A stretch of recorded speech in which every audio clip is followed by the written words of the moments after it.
Hello दोस्तों, welcome to Uttarakhand समाधान। तो देखिए दोस्तों, हमारी जो सीरीज है कंटिन्यू दोस्तों आगे बढ़ते जा रही है। तो इसमें भी हम देखेंगे दोस्तों महत्वपूर्ण 20 प्रश्नों को। चाहे ये प्रश्न दोस्तों हमारे जो उत्तराखंड एसआई हो या उत्तराखंड कांस्टेबल पुलिस हो या फॉरेस्ट गार्ड हो या पटवारी हो, मैं बोलूँ, या यूके एसएससी या यूके पीसीएस, समस्त हमारे जो वनडे एग्ज़ाम होते हैं उनके लिए दोस्तों यह सीरीज बहुत ही महत्वपूर्ण है। तो आप लोग ज़रूर इसका लाभ उठाइए। तो चलो शुरू करते हैं आज के भी कुछ हमारे महत्वपूर्ण प्रश्नों को। पहला हमारा प्रश्न दोस्तों कि उत्तराखंड उच्च न्यायालय का निर्माण किसने करवाया था। एक दोस्तों महत्वपूर्ण प्रश्न है और रिपीटेड दोस्तों प्रश्न है यूके हमारे ट्रिपल एससी का। तो देखिए बात करते हैं, जब हम उत्तराखंड उच्च न्यायालय का जो हमारा निर्माण हुआ था दोस्तों, आपको पता दोस्तों उत्तराखंड जो हमारा मैं बात कर रहा हूँ पहले, जो हमारा उत्तराखंड उच्च न्यायालय है ये दोस्तों 9 नवंबर 2000 को बना था, जो कि देश का दोस्तों हमारा 20वां था। ये इसलिए महत्वपूर्ण है। अब मैं बात जब करता हूँ दोस्तों हमारे उत्तराखंड उच्च न्यायालय का जो निर्माण करवाया था दोस्तों, वह कराया था हमारे डी एंटोनी मैक डोनाल्ड ने। इसका डी इसका आंसर हमारा सही होता है। दूसरा हमारा प्रश्न है कि जिला पंचायत अपने सदस्यों में से कितने प्रकार की समितियां बनाती है। तो देखिए दोस्तों, मैं अगर बात करूं कि जिला पंचायत, या मैं आपसे बोल दूं क्षेत्र पंचायत, या मैं आपसे बोल दूं ग्राम पंचायत, तो इन दोस्तों ये जितने भी हमारे 3 प्रकार की जो त्रिस्तरीय हमारी पंचायती राज व्यवस्था है, इसके अंतर्गत हमें हर जिला पंचायत बोलूँ, क्षेत्र पंचायत बोलूँ, ग्राम पंचायत बोलूँ, सब में दोस्तों हमें 6 समितियाँ देखने को मिलती हैं। तो इसका आंसर हमारा सी सही है। तीसरा हमारा प्रश्न है कि किस नगर पंचायत में चुनाव होते हैं। तो बड़ा अच्छा प्रश्न दोस्तों, हमारे जो नगर पंचायत हैं कहाँ पर, यहाँ पर चुनाव होते हैं। 4 आपको ऑप्शन दिए गए हैं, गंगोत्री, केदारनाथ, यमुनोत्री और बद्रीनाथ। तो इसका जो सही हमारा आंसर रहेगा दोस्तों वह हमारा है बी, यमुनोत्री। दोस्तों हमारे यमुनोत्री में चुनाव होते हैं, बाकी गंगोत्री, केदारनाथ, बद्रीनाथ में चुनाव नहीं होते हैं। चौथा हमारा प्रश्न है कि राज्य में नगरीय स्वास्थ्य शासन प्रणाली की शुरुआत कब हुई थी। तो दोस्तों महत्वपूर्ण प्रश्न है कि राज्य में नगरीय स्वास्थ्य शासन प्रणाली की जो हमारी शुरुआत हुई थी दोस्तों, तो वह हमारी हुई थी सी 1916 में। ये एक इम्पोर्टेंट दोस्तों प्रश्न है, ये भी हमारा कौन सा आयोग द्वारा पहले भी पूछा गया है। और पांचवा हमारा प्रश्न है दोस्तों कि राज्य में कौन सा शहर नगर निगम नहीं है। तो दोस्तों बात चली नगर निगम की।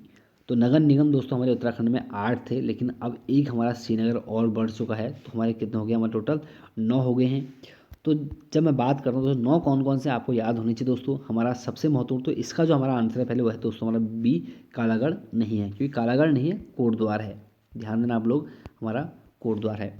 बात जब करता हूँ कि 9 कौन कौन से, तो हमारा सबसे पहले देहरादून 1998 में इसकी स्थापना हुई थी। फिर हमारे 2011 में दोस्तों हमारे हरिद्वार प्लस हल्द्वानी, ये दोनों बने थे, हल्द्वानी और हरिद्वार। फिर 2013 में दोस्तों हमारे बने थे काशीपुर प्लस रुड़की प्लस हमारा कौन सा, रुद्रपुर। और 2017 में दोस्तों जो हमारे बने थे वो थे हमारे ऋषिकेश प्लस कोटद्वार। और बात जब करता हूँ कि अभी एक जो नया हमारा बन चुका दोस्तों, वो बना हमारा कौन सा, श्रीनगर। इंपॉर्टेंट है, कुल हमारे हो चुके हैं 9। छठा हमारा प्रश्न है कि जाह्नवी नौला का निर्माण कब हुआ था। तो दोस्तों जाह्नवी नौला का जो हमारा निर्माण हुआ था, यह तो दोस्तों हमारे हुआ था 13वीं सदी में। जाह्नवी नौला कहाँ है दोस्तों, तो बाद में कर रहा हूँ, पिथौरागढ़ में हमारा जाह्नवी नौला मौजूद है। तो जब बात करता हूँ कि जाह्नवी नौला, इसका निर्माण 13वीं सदी में हुआ था, और यहीं से दोस्तों हमारी एक नदी निकलती है जाह्नवी नौले से, उसका नाम हमारा है गुप्त गंगा। तो आपको सब याद होनी चाहिए। सातवां हमारा प्रश्न है कि नारायण आश्रम किस तहसील में स्थित है। देखिए दोस्तों, वीडियो के एग्जाम में हो या उससे पहले भी कई एग्जाम में प्रश्न पूछा गया है कि नारायण जो आश्रम है यह किस तहसील में स्थित है। तो तहसील से पहले आपको याद होना ये चाहिए कि जो नारायण आश्रम है वो हमारे पिथौरागढ़ में है। पहला इसका जो आंसर होता है। दूसरी बात, इस नारायण आश्रम की जो हमारी स्थापना होती है वो दोस्तों 1936 में होती है, नारायण स्वामी द्वारा। उन्हीं के नाम पर इसका नाम पड़ा था, नारायण स्वामी द्वारा। अब मैं जब बात करता हूँ किस तहसील में है, तो इसका जो सही हमारा आंसर रहेगा दोस्तों वह हमारा है डी, धारचूला तहसील। ये सभी तहसीलें दोस्तों हमारी पिथौरागढ़ की हैं। कहीं ना कहीं दोस्तों एक महत्वपूर्ण प्रश्न दोस्तों बन जाता है कि हमारे जो तहसील है नारायण आश्रम और धारचूला तहसील में है करके, लेकिन आपको दोस्तों याद होना चाहिए कि उत्तराखंड के अंतर्गत सर्वाधिक जो तहसीलें हैं दोस्तों वो हमारे पिथौरागढ़ में ही हैं। कुल 13 तहसीलें कौन कौन है दोस्तों, मोटा मोटा आपको याद होनी चाहिए। जैसे कि एक पिथौरागढ़ हो गया और मुनस्यारी हो गया हमारा, और धारचूला, डीडी हाट, गंगोली हाट, बेरीनाग, बंगापानी, गड़ाई गंगोली, और दोस्तों एक हमारा है हाँ देवलथ, और एक कनाली छिना, थल, तेजम और पांखू। ये टोटल हमारे 13 तहसीलें हैं हमारे पिथौरागढ़ ज़िले की। और दोस्तों इम्पोर्टेंट है क्योंकि सर्वाधिक तहसीलें हमारे पिथौरागढ़ में ही हैं, आपको इसलिए याद जरूर रखना है। और हमारा 8वां प्रश्न है कि हमारा बेणी माधव मंदिर किस जिले में स्थित है। तो देखिए दोस्तों जो हमारा बेणी माधव मंदिर है यह दोस्तों हमारे मौजूद है डी चंपावत में। इम्पोर्टेंट दोस्तों क्वेश्चन है, नोट करते हुए चलना। और 9वां हमारा प्रश्न दोस्तों कि बागेश्वर, क्वेश्चन है कि बागेश्वर के नील पर्वत, देखिए दोस्तों हमारा नील पर्वत बोलूँ या मैं भीलेश्वर नीलेश्वर बोल दूँ, तो क्वेश्चन यहाँ पर ध्यान से पढ़ना। अब लिखा है कि बागेश्वर के नील पर्वत को पवित्र तीर्थ किस पुराण में माना गया है। तो दोस्तों 4 आपके पास हमारे प्रश्न होते हैं, स्कंद पुराण, विष्णु पुराण, वायु पुराण और मत्स्य पुराण। आप लोग जानते हैं दोस्तों स्कंद पुराण के 2 हमारे भाग हैं, केदार खंड, मानस खंड। और विष्णु पुराण दोस्तों जो हमारा विष्णु पुराण हो गया, वायु पुराण हो गया, मत्स्य पुराण है, ये 3 के 3 दोस्तों पुराण महत्वपूर्ण है। हम 1 या 2 जो इससे पहले वीडियो आई थी उनमें हम चर्चा कर चुके थे, लेकिन जो इसका हमारा आंसर है दोस्तों वो है हमारा कि नील पर्वत को पवित्र तीर्थ किस पुराण में माना गया है। तो उसका सही हमारा आंसर है डी मत्स्य पुराण में। सबसे प्रामाणिक और प्राचीन जो हमारा पुराण है दोस्तों हमारा मत्स्य पुराण है। और मत्स्य पुराण का संबंध दोस्तों हमारे आंध्र सातवाहन वंश से है। तो इम्पोर्टेंट है, नोट कर लेना, हालांकि इससे पहले मैं बात यहाँ पर कर चुका हूँ। और 10वां हमारा प्रश्न है कि पौड़ी गढ़वाल की कौन सी विधानसभा सीट हमारे एससी के लिए सुरक्षित है। तो ध्यान देना दोस्तों, पौड़ी गढ़वाल में जब बात करता हूँ तो आपको ये भी याद होना चाहिए पौड़ी गढ़वाल में हमारे 6 विधानसभा सीटें हैं। कौन कौन सी विधानसभा सीटें हैं दोस्तों, एक तो यमकेश्वर, कोटद्वार और चौबट्टा खाल और लैंसडाउन, पौड़ी और श्रीनगर। कुल हमारे यहाँ पर 6 विधानसभा सीटें हैं, जिसमें से दोस्तों हमारा जो हमारा कौन सा पौड़ी, जो पौड़ी है ये हमारे एससी के लिए हमारी क्या है, आरक्षित है। तो ध्यान देना, इंपॉर्टेंट दोस्तों प्रश्न है। और उसके बाद हमारा आज का 11वां जो प्रश्न है कि विश्व गौरैया दिवस कब मनाया जाता है। तो दोस्तों देखिए विश्व जो गौरैया दिवस है हम मनाते हैं दोस्तों 20 मार्च को, तो इसका 20 का आंसर हमारा सही है।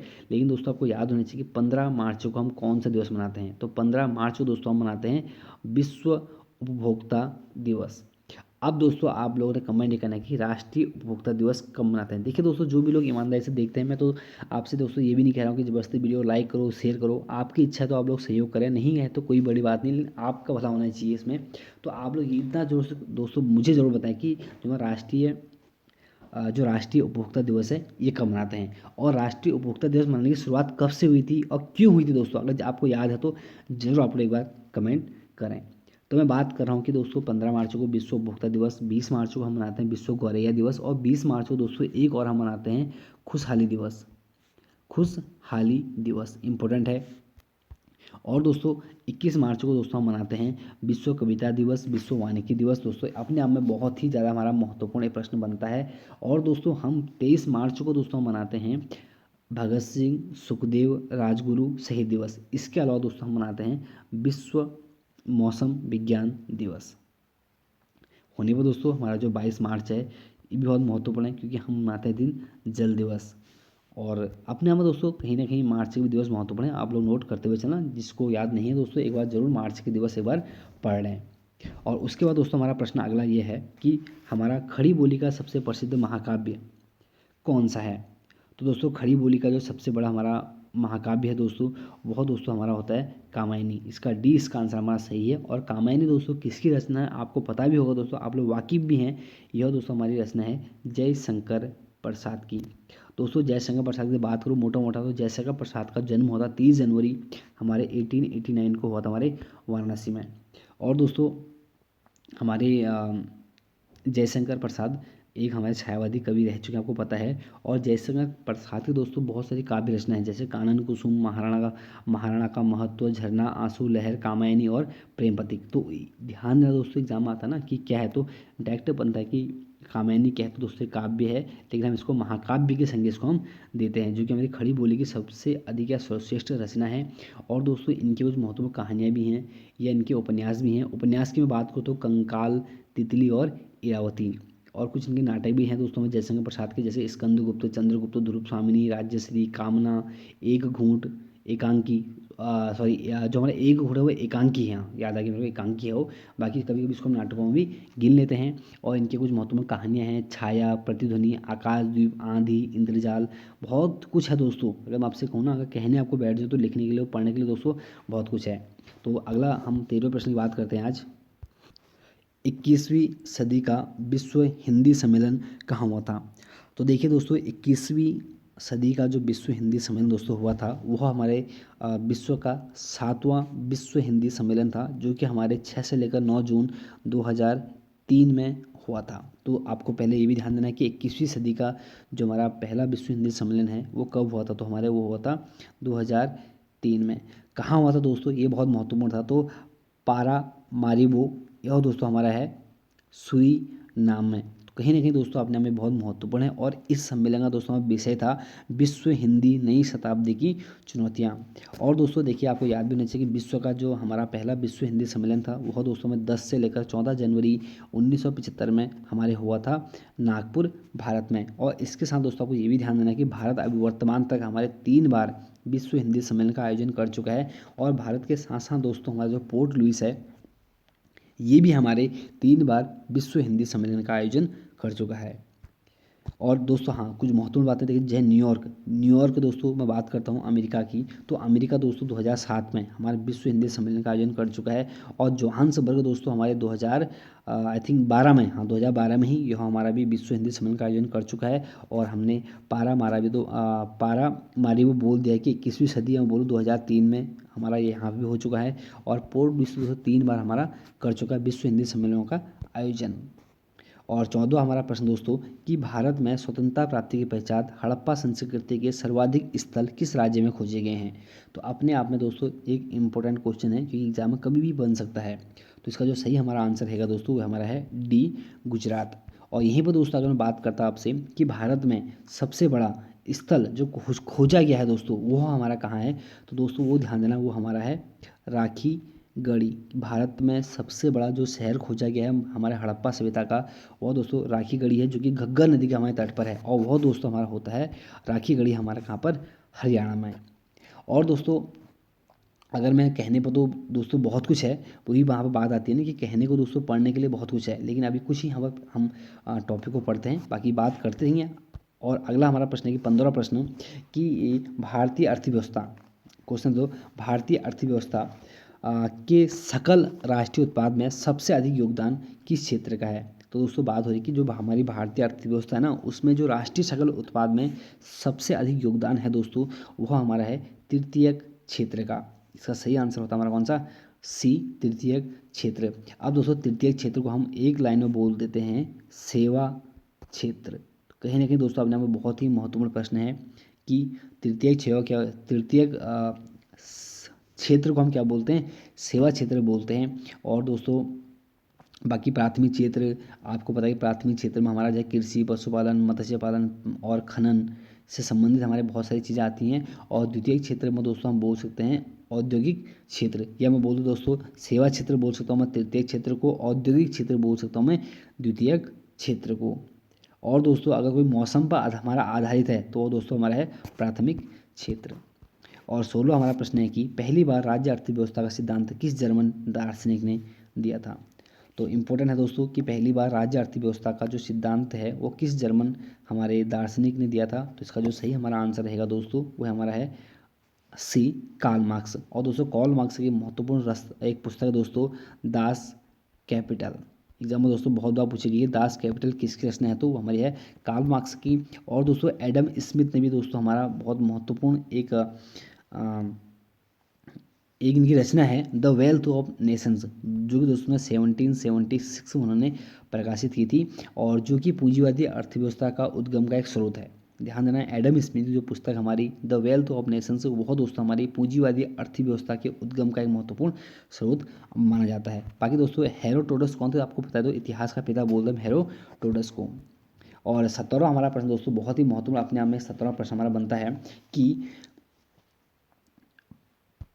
पारसनाथ राजमहल की पहाड़ियाँ किस पर्वत का उदाहरण है। तो देखिए दोस्तों बात कर रहा हूँ कि पारसनाथ और राजमहल की जो पहाड़ियाँ हैं वह किस पर्वत का हमारा उदाहरण है। तो इसका जो सही हमारा आंसर होता है दोस्तों, ये हमारे सभी जो हमारे पर्वत हैं यह अवशिष्ट पर्वत के उदाहरण है। इनके अलावा भी दोस्तों हमारे विंध्याचल पर्वत, जो कि हमारे उत्तर भारत को दक्षिण भारत से अलग करती है, विंध्याचल पर्वत, सतपुड़ा की पहाड़ी दोस्तों हमारे मध्य प्रदेश में है, और नीलगिरी की पहाड़ी जो तमिलनाडु में है, और पारसनाथ की पहाड़ी जो कि तो पारसनाथ जो छोटा नागपुर की सबसे ऊंची चोटी हमारी है कौन सी, पारसनाथ, और राजमहल की पहाड़ दोस्तों ये हमारी कहाँ पे है, ये हमारे झारखंड में है। ये सभी दोस्तों हमारे अवशिष्ट पर्वत के हमारे उदाहरण हैं।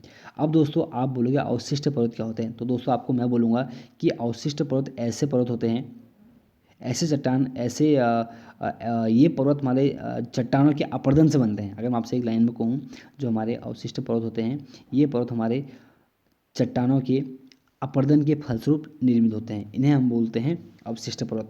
और दोस्तों वलित पर्वत क्या था दोस्तों, आपको पता है वलित पर्वत दोस्तों हमारे वो पर्वत हैं जिनका निर्माण वर्तमान में भी हमारा हो रहा है। इसमें हमारे हिमालय पर्वत हो गया, आल्प्स हो गया, और रॉकीज हो गया, जो विश्व की सबसे लंबी श्रेणी है हमारी कौन सी, सॉरी रॉकीज पर्वत हमारे अमेरिका में, एंडीज पर्वत, हाँ सॉरी एंडीज जो हमारी पर्वत है वो हमारी विश्व की सबसे लंबी हमारी श्रेणी है, तो वो हमारे वलित पर्वत में गिने जाते हैं।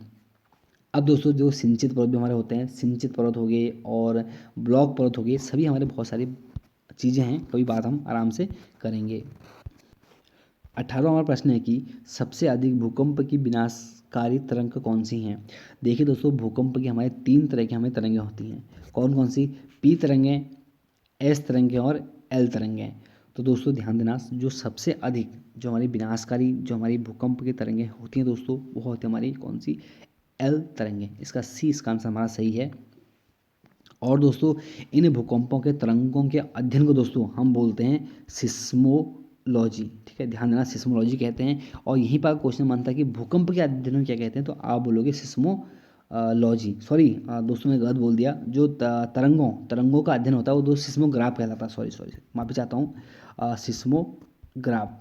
सिस्मोग्राफ कहलाता है। और मैं बोल रहा हूँ दोस्तों कि तरंगों का अध्ययन सिस्मोग्राफ, अगर मैं बोलूँ कि भूकंप का अध्ययन तो दोस्तों वो होगा हमारा सिस्मोलॉजी। तो दो के दोस्तों हमारे महत्वपूर्ण एक प्रश्न है, तो आप लोग ध्यान देना, थोड़ा गलती बोलने में हो जाती तो माफ़ी चाहता हूँ।